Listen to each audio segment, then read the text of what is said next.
नमस्कार।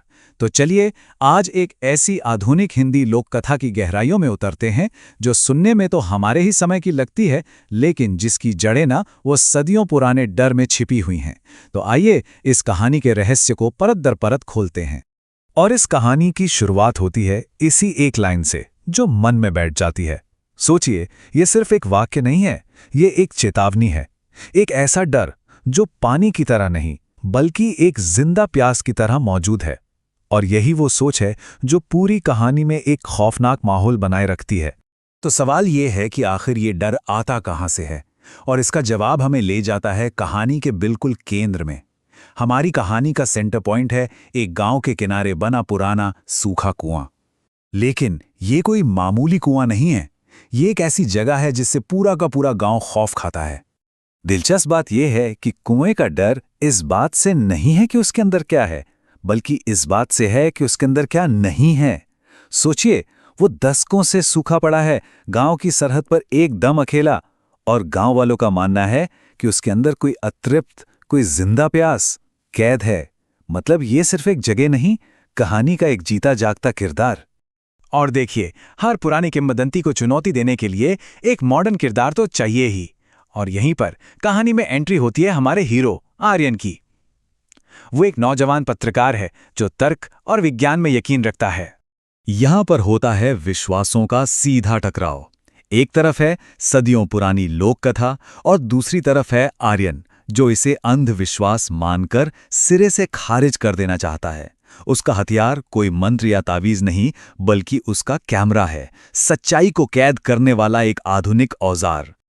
और बस इसी के साथ कहानी के सबसे डरावने हिस्से की शुरुआत होती है। आर्यन अंधेरा होने के बाद उस कुएं पर अकेला है, ये साबित करने के लिए कि वहां कुछ भी नहीं है। पर कभी-कभी कुछ भी ना होना ही सबसे बड़ा डर बन जाता है ना? तो चलिए उस रात को पल दर पल देखते हैं। रात घिर आती है, आर्यन कुएं की मुंडेर पर बैठता है, चारों तरफ बस झींगरों की आवाज वाली खामोशी है। और फिर उस खामोशी को एक ऐसी आवाज तोड़ती है जिसका वहां होना नामुमकिन है। छपक छपक, पानी के छींटों की आवाज, एक ऐसे कुएं से जो दशकों से सूखा पड़ा है। यहीं से असली मनोवैज्ञानिक डर शुरू होता है, क्योंकि जो सुनाई दे रहा है वो असलियत से बिल्कुल भी मेल नहीं खाता। और यहीं कहानी का डर एक नए लेवल पर पहुंच जाता है। हमारी इंद्रियों के बीच एक सीधा टकराव। आर्यन के कान उसे बता रहे हैं कि नीचे पानी है, लेकिन उसकी आंखें टॉर्च की रोशनी में सिर्फ सूखी मिट्टी और हड्डियां देख पा रही हैं। जब इंसान अपनी ही इंद्रियों पर भरोसा न कर पाए तो डर कई गुना बढ़ जाता है। और जब आर्यन इसी उलझन से जूझ रहा होता है, तभी कहानी अपने चरम पर पहुंचती है। कोई चीख नहीं, बल्कि एक फुसफुसाहट, बिल्कुल उसके कान के पास। एक ऐसी पुकार जो पानी नहीं बल्कि इंसानी गर्माहट मांग रही है। इस एक फुसफुसाहट से सब कुछ बदल जाता है।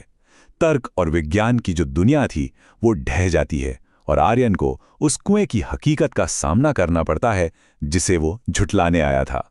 डर के मारे आर्यन जैसे ही पीछे हटता है, उसका पैर काई पर फिसलता है, और गिरते हुए उसे जो दिखता है वो कोई पत्थर नहीं बल्कि अनगिनत सफेद हाथ हैं जो दीवारों से निकलकर उसका स्वागत करने के लिए आगे बढ़ रहे हैं।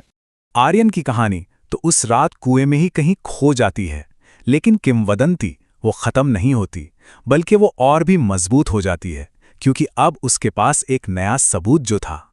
अगली सुबह होती है। गांव वाले शायद उस जगह से दूर ही रहते हैं, लेकिन जो सबूत पीछे छूट गया है वो आखिरकार मिल ही जाता है। कुआं फिर से वैसा ही है, सूखा और खामोश।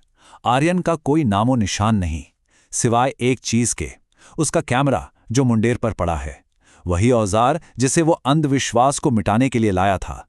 और उस कैमरे में सिर्फ एक तस्वीर मिलती है, कोई सूखी मिट्टी नहीं, कोई हड्डियां नहीं, सिर्फ अंधेरे में चमकती एक जोड़ी जलती हुई आंखें।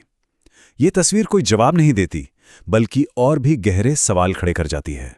तो कहानी तो हम सब ने सुन ली, लेकिन अब असली सवाल पर आते हैं। ये कहानी इतनी असरदार क्यों है? चलिए अब इस डर की बनावट को थोड़ा समझते हैं।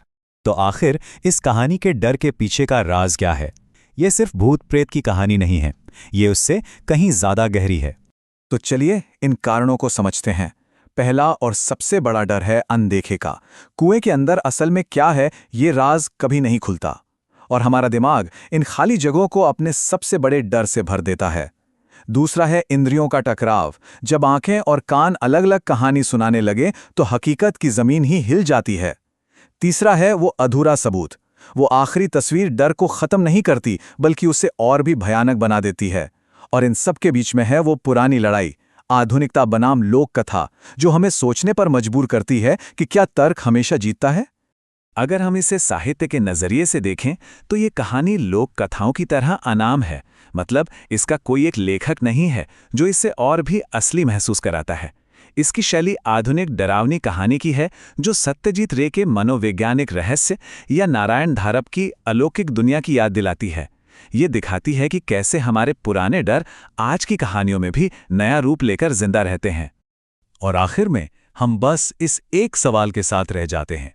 आर्यन ने गांव की कहानी को अंधविश्वास मानकर नजरअंदाज कर दिया था। तो क्या वो सिर्फ एक कहानी थी या एक ऐसी चेतावनी जिसे सुना जाना चाहिए था? इसका जवाब शायद उस कुएं की गहराइयों में ही कहीं छिपा है।